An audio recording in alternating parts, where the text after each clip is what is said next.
Salut tout le monde et bienvenue sur ma chaîne.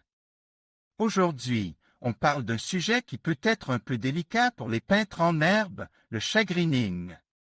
Le shagreening, c'est ce qui arrive quand la peinture sèche trop vite et crée une surface rugueuse et irrégulière.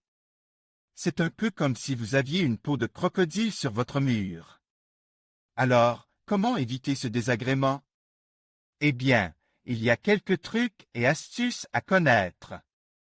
Tout d'abord, il faut s'assurer que la température ambiante est idéale pour la peinture.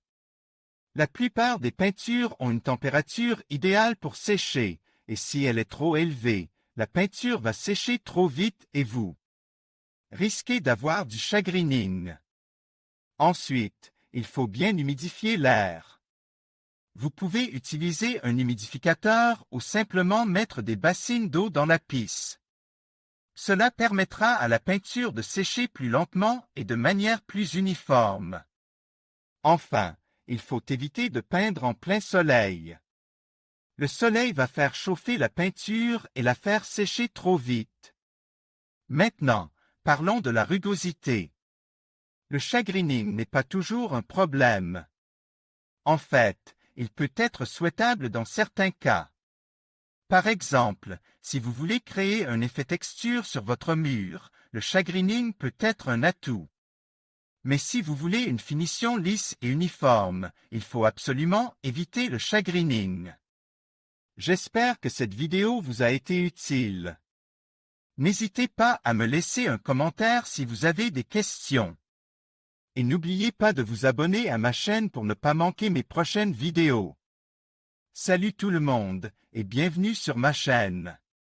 Aujourd'hui, on va parler d'un sujet qui peut être un peu technique, mais qui est vraiment important pour tous ceux qui travaillent avec de la peinture en poudre, le shagreening.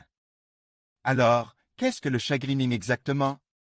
En gros, c'est un effet de surface qui peut apparaître sur vos pièces après l'application de la peinture en poudre. On le voit souvent comme une texture rugueuse, un peu comme la peau d'un citron. Maintenant, il y a plusieurs raisons pour lesquelles le shagreening peut se produire. La première, c'est le type d'agent de revêtement en poudre que vous utilisez. Certains types de poudre sont plus susceptibles de créer cet effet que d'autres. Par exemple, les poudres époxy sont souvent plus sujettes au shagreening que les poudres polyester. C'est parce que les poudres époxy ont tendance à être plus épaisses et plus visqueuses, ce qui peut entraîner une surface moins lisse. Ensuite, il y a la température de cuisson. Si la température est trop basse, la poudre n'aura pas le temps de fondre et de s'étaler correctement, ce qui peut aussi causer du shagreening. Et enfin, il y a la préparation de la surface.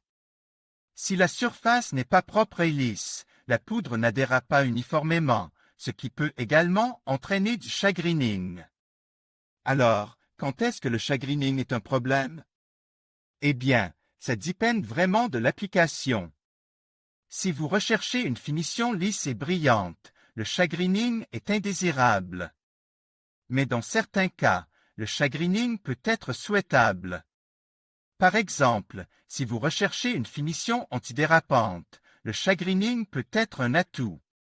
En fin de compte, la décision de savoir si le shagreening est acceptable ou non dépend de vos besoins et de vos exigences spécifiques. J'espère que cette vidéo vous a été utile. N'hésitez pas à laisser un commentaire si vous avez des questions. Et n'oubliez pas de vous abonner à ma chaîne pour plus de conseils et de tutoriels sur la peinture en poudre.